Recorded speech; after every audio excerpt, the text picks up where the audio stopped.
Į priekį uniformuoti. Seniškiai, anykštėnai, gražūs pasitempę.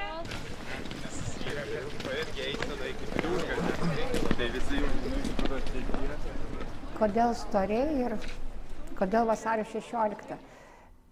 Tai viskas prasidėjo prieš 14 jau metų, kai kažkada pas mane užėjo bičiulis muziejininkas Raimondas Guobis ir papasakojo tokią labai įdomią istoriją, kuri vyko partizaninio karo metu, 50-aisiais metais, kai keli mūsų krašto partizanai išsklaidyti priešo nuotoliniu roniu atkeliavo nakčia į Istorius ir ten ant taip vadinamo majoko iškėlė naktį trispalvę, kurią iš ryto pamatė apylinkių anykščių gyventojai, nes tai jau pati aukščiausia mūsų vieta. Ir tada besišnekant vakare gimė idėja pakviesti mokinius sudalyvauti panašiam žygyje, galbūt ne per naktį, o iš ankstyvo ryto.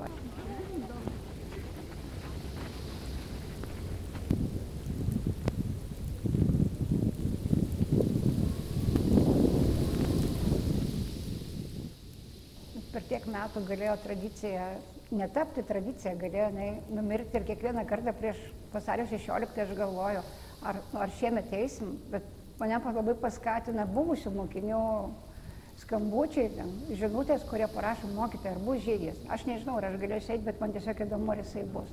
Ir tarsi abrakadabra tų žygeivių visą laiką atsiranda, daugiau ar mažiau, kartais ir netikėtai daug. Ir pats žygis, jis nėra labai kažkoks ten prasmingas, reikšmingas, bet būtent tas buvimas kartu kelyje, kažkurie etapą paeini su vienu žmogum, jisai tau ima ir papasakoja kažką, kodėl jisai čia nepatingėjo atsikelti, taip anksti ir keliauja.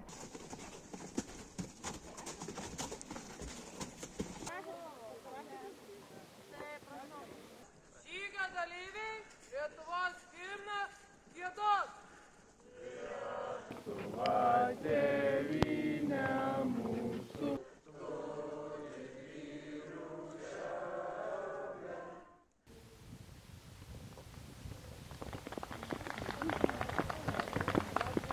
Sveikiname su jumis nuo Storių kalvos, aukščiausios anykščių vietovės. Ir šiandien vasario 16 simboliškai, kaip ir kiekvienais metais, susirenkame čia paminėti su Anykščių Jono Biliūno gimnazijos parlamentu, buvusiais moksleiviais, Šaulių sąjungos atstovais. Ateiname simboliškai pasivaikščioti, anksti ryte, sugiedoti tautinę giesmę ant aukščiausios Anykščių vietovės.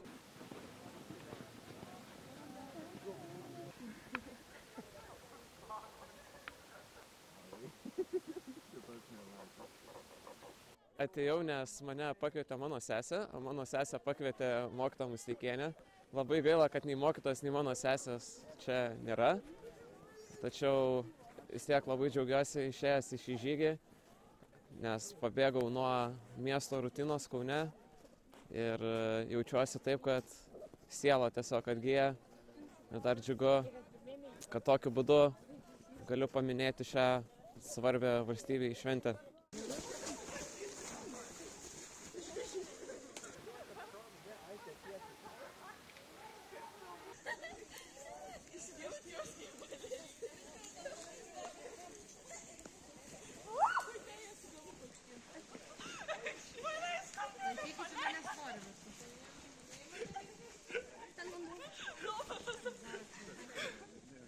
Tai žygį einam jau 3. ir 4. kartą.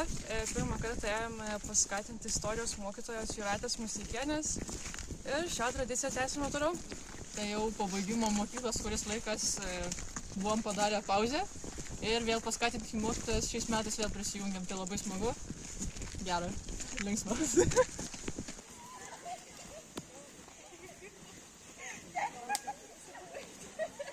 Eikit toliau. Einam toliau. Pagalbos ranka. Tieškim pagalbos. Aš noriu perskaityti.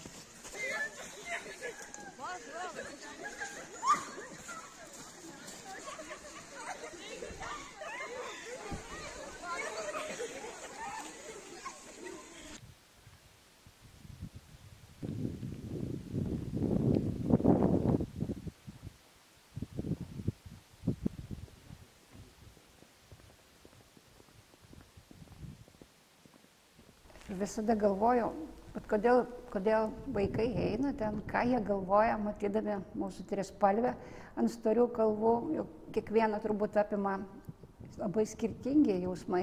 Ir tai nėra vien tik tai istorijos įprasminimas, bet ir mūsų kasdienybės.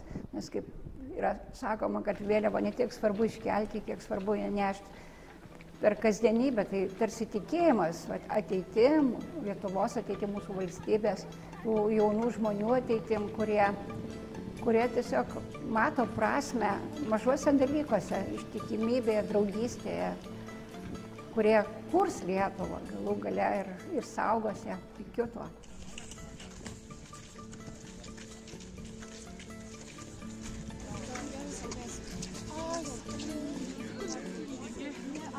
Atvažiavai.